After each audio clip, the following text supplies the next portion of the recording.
السلام علیکم ویورز، کیسے ہیں جناب؟ ٹھیک ٹھاک ہیں؟ یہ ہے آپ کا اپنا چینل بھٹی ٹاک، اور میں رائے علی رضا بھٹی حاضر ہوں ایک نئے ویلاگ کے ساتھ، ایک نئی ویڈیو کے ساتھ۔ اور آج میرا دل تھا کہ میں آپ سے کچھ پرانی باتیں شیئر کروں، تو میں نے جو ٹاپک آج سلیکٹ کیا ہے وہ ہے زمانہ طالب علمی اور شاعری۔ جیسے کہ آپ سب جانتے ہیں، بہت سارے لوگ زمانہ طالب علمی میں شاعری کو پڑھتے ہوئے آتے ہیں، اور خاص طور پہ جب 9th 10th سٹارٹ ہوتی ہے تو اس میں اردو شاعری جو ہے وہ بہت اچھا مضمون ہوتا ہے اسٹوڈنٹس کے لیے، کیونکہ اس میں بہت ساری شاعری موجود ہے، اور اس کی ٹرانسلیشن اور اس کے ساتھ ساتھ اس کو سمجھنا، اور اساتذہ کے ساتھ اس کی انٹریکشن، وہ ایک بہت ہی شغل، بہت ہی زبردست ماحول میں وہ ساری چیزیں ہوتی ہیں۔ تو میں بھی اپنے زمانہ طالب علمی کی کچھ باتیں آپ کے ساتھ شیئر کرنا چاہوں گا کہ جب ہم 9th کلاس میں تھے تو اس وقت اردو کی جو بک ہوتی تھی، اس میں مختلف شعراء کی جو شاعری تھی اس سے انتساب تھا، اس میں وہ مختلف غزلیں اور نظمیں اور اس طرح کی چیزیں وہ اس میں شامل تھی شاعری کی۔ تو میں چناب کالج جنگ میں پڑھتا تھا، اور ہمارے بہت ہی پیارے استاد جناب شبر عباس صاحب ہمیں پڑھاتے تھے، اللہ تعالیٰ ان کو غریق رحمت کرے۔ اور ان کے ساتھ ہمارے ایک اور بہت ہی منجھے ہوئے اور اردو کے بہت ہی خوبصورت شخصیت کے مالک ہمارے اردو کے ٹیچر تھے مختار حر صاحب، جو آج کل گورنمنٹ کالج میں پڑھا رہے ہیں۔ تو ان کے زیر سایہ میں نے یہ تعلیم حاصل کی۔ تو اس دوران میں اردو کے مختلف شعراء جیسے کہ غالب، میر تقی میر، سودا، تو ان کی جو شاعری تھی وہ اس میں شامل حال ہوتی تھی۔ تو ہمیں مختار حر صاحب کبھی کلاس لینے آ جاتے تھے، کبھی شبر صاحب کلاس لیتے تھے، تو شاعری جو ہے اس کو وہ پڑھاتے تھے، اور اس کی جو تشریح وہ کرتے تھے، کیا کمال اور کیا مزے کے دن تھے۔ تو ہاسٹل لائف میں وہاں پر تھا، تو جن دنوں میں ہم شاعری پڑھ رہے تھے ان دنوں میں ایسا تھا کہ میرے ساتھ تو ایسے ہوتا تھا کہ جیسے میں سمجھتا تھا کہ میں تو خود بہت بڑا شاعر ہوں، اور باقی جو ہمارے ساتھ جو باقی دوست تھے وہ بھی اپنے تئیں شاعری کی کوشش کرتے تھے اور شاعری لکھنے کی کوشش کرتے تھے۔ تو ان دنوں میں ایک بڑے مزے کی میں بات بتاتا ہوں آپ کو کہ ہاسٹل میں میں رات کو سویا ہوا تھا، تو اچانک میری آنکھ کھلی، میں ایسے سوچ رہا تھا، بس ایسے شاعری ذہن میں آ رہی تھی، تو جس کو کہتے ہیں شعرا کی زبان میں کہ آمد آمد ہو رہی تھی، تو وہ آمد ہونی شروع ہو گئی۔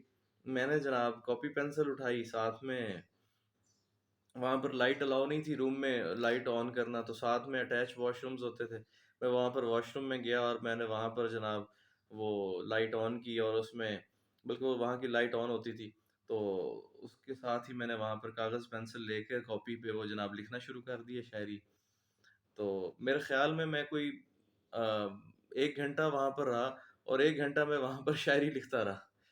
تو بس ایسے ہی معاملات ہوتے تھے، اور صبح میں جناب سب کو فردن فردن شعر سنا رہا تھا۔ تو جو شاعر ہوتے ہیں ان کا ایک یہ بھی ہوتا ہے کہ وہ اپنی شاعری جو وہ چاہتے ہیں کہ ہر کسی کو، چاہے وہ کوئی بھی ہو، اس کو سنانے کی کوشش کرتے ہیں۔ تو میں بھی وہاں پر شاعری سناتا تھا، دوستوں کو پکڑ لینا، دوستوں نے تنگ ہو جانا تو کینٹین والے کو پکڑ لینا، کینٹین والے نے تنگ ہو جانا تو کسی مالی کو پکڑ لینا، کسی کو، یعنی کہ غرض کے شاعر جو ہے وہ چاہتا ہے کہ اس کی شاعری کی جو ہے وہ واہ واہ ہو اور اس کی شاعری کو پسند کیا جائے۔ تو اسی زمانے میں ایک میں نے غزل لکھی تھی، ویسے تو شاید کافی ساری غزلیں تھیں، لیکن بس وہ وقت کے ساتھ ساتھ کئی چیزیں ذہن سے اتر گئیں، اور ان کا جو انتصاب تھا، جہاں پر میں نے لکھا تھا ان کو، جو ریفرنس تھا وہ بھی میرے سے گم ہو گیا۔ وہ میرا ایک دوست تھا، ماشاءاللہ ڈی جے تھا، تو اس نے کہیں وہ شاعری میری پڑھ لی، تو اس نے کہا کہ یار یہ شاعری مجھے دو، میں نے جو ہے نا اس کو ریڈیو پہ جو ہے وہ پڑھنا ہے۔ تو آر جے تھا، سوری ریڈیو جوکی، وہ آر جے تھا، تو سن رہے ہوں گے میرے دوست میں ان کا نام نہیں لوں گا۔ تو وہ شاعری جو میری ہے وہ ساری انہوں نے ضائع کر دی اور وہ گما دی انہوں نے۔ ان کو کیا پتا کہ ایک شاعر کا سارا جو سسٹم ہے وہ اس کی یہ جو وہ جو بک ہوتی ہے جس میں وہ ساری شاعری لکھتا ہے، تو سارا سسٹم اس کے اوپر وہ منحصر ہوتا ہے۔ تو اس نے وہ میری جو کیٹلاگ تھی، جو میری وہ ڈائری تھی، اس نے وہی گما دی۔ خیر اللہ اس سے پوچھے۔ اب ایک شاعری ایک غزل مجھے جو ہے وہ اس میں سے یاد ہے، تو وہ میں آپ کے گوش گزار کروں گا۔ شاعر چاہتا ہے کہ آپ غزل کو ذرا تسلی سے سنیں اور اس کی تعریف بھی کیجیے گا۔ تو غزل کچھ ایسے ہے کہ کیا کیوں اس سے پیار اب سوچتا ہوں، نہ کرتا اس پہ دل نثار اب سوچتا ہوں۔ وہ تو گزر جاتا تھا لا تعلق پاس سے، میں پھر بھی کرتا تھا انتظار اب سوچتا ہوں۔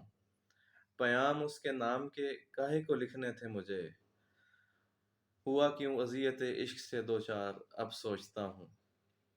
وہ تھا پرایا تو اپنا اسے کیوں خیال کیا، وہ تھا پرایا تو اپنا اسے کیوں خیال کیا، ہوتا کس لیے میرا غم گسار اب سوچتا ہوں۔ اٹھاتا ہے زمانہ مجھ پہ کیوں انگلیاں، ایک میں ہی تو تھا وفادار اب سوچتا ہوں۔ کوئی لاکھ چاہے نہ کروں گا اسے رسوا، کوئی لاکھ چاہے نہ کروں گا اسے رسوا، آ جائے گا اسے بھی اعتبار اب سوچتا ہوں۔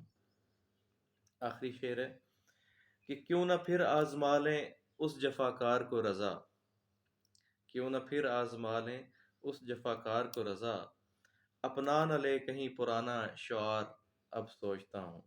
اپنا نہ لے کہیں پرانا شعار اب سوچتا ہوں۔ شعار مطلب کہ طریقہ، کہ وہ پرانی واردات کہ وہ لا تعلق ہو کے گزر جائے۔ تو بس اس طرح کی شاعری ہوتی تھی، اس میں کوئی ریفرنس نہیں ہوتا تھا، کسی کے لیے نہیں ہوتی تھی، بس وہ ہم نے جو شاعری پڑھی تھی اس میں ہمیشہ محبوب کی باتیں ہوتی تھیں، تو بس وہ ایک غیبی محبوب ہوتا تھا، اس کے بارے میں یہ چند الفاظ میں نے لکھ دیے۔ یہ میں نے شاعری جو ہے یہ پھر میں نے چیک کروائی تھی مرحوم شبر عباس صاحب کو، تو پڑھنے کے بعد میرے منہ کو دیکھتے ہیں، وہ کہتے ہیں یار تو بڑا شاعر ہے۔ تو بس ان کے الفاظ اس طرح تھے، ورنہ ہم میں کہاں ایسا کوئی کمال کی بات تھی۔ تو ان کی محبت تھی۔ اس کے بعد بھی کچھ غزلیں میں نے لکھی تو ان کو میں نے چیک کروائی تھیں، اور الحمدللہ انہوں نے ان کو پاس کیا تھا۔ تو میری آپ دوستوں سے یہ گزارش ہے کہ جو آپ کے اندر ٹیلنٹ ہوتا ہے اس کے لیے آپ کوشش کیا کریں، اور یہ نہ سوچیں کہ لوگ کیا کہیں گے، یہ لوگ اس بارے میں کیا سوچیں گے۔ تو جو بھی آپ کے ذہن میں، آپ کے دل میں جو باتیں ہوتی ہیں، ان باتوں کو آپ اپنے جس طرح بھی، جیسے کہ اب میرے ذہن میں آیا کہ میں اپنا چینل بناؤں اور آپ دوستوں سے باتیں شیئر کروں، اور جو میرے ذہن میں چیزیں ہیں، جو میرے خیالات ہیں، وہ میں آپ تک پہنچاؤں۔ تو مجھے یہ تھا کہ شاید لوگ اس کو برا سمجھیں گے، دوست کہیں گے کہ یار یہ کس چکر میں پڑ گیا، لیکن الحمدللہ جو میرے ذہن میں آیا میں نے اس کو کر دیا۔ اب یہ آپ پہ ڈیپینڈ کرتا ہے کہ آپ اس کو کیسا پسند کرتے ہیں، نہیں پسند کرتے ہیں۔ تو امید کرتا ہوں کہ میری باتیں آپ برداشت کریں گے اور ان چیزوں کو آپ پسند کریں گے۔ تو آپ کا دیکھنے کا بہت بہت شکریہ۔ میرے چینل کو لائک کیجیے گا، سبسکرائب کیجیے گا، اور اپنے کمنٹس سے بتائیے گا کہ آپ کو کیسا لگ رہا ہے، اور اس میں اگر کوئی میں تبدیلی کر سکتا ہوں تو وہ کیا کرنی چاہیے، مجھے سجیشن بھی دیجیے گا۔ تو تمام احباب سے گزارش ہے کہ اپنا خیال رکھیے گا، اور میرے چینل کو پسند کیجیے گا، اور اپنی آراء سے مجھے استفادہ کیجیے گا۔ میں انشاءاللہ آپ کا انتظار کروں گا، اور آپ کے میسیجز کا اور آپ کے خیالات کا احترام کروں گا۔ آپ کی محبت کا شکریہ، بہت مہربانی، اور انشاءاللہ حاضر ہوتا ہوں نیکسٹ ویلاگ کے ساتھ۔ تب تک کے لیے اجازت، اللہ نے بھی کہا۔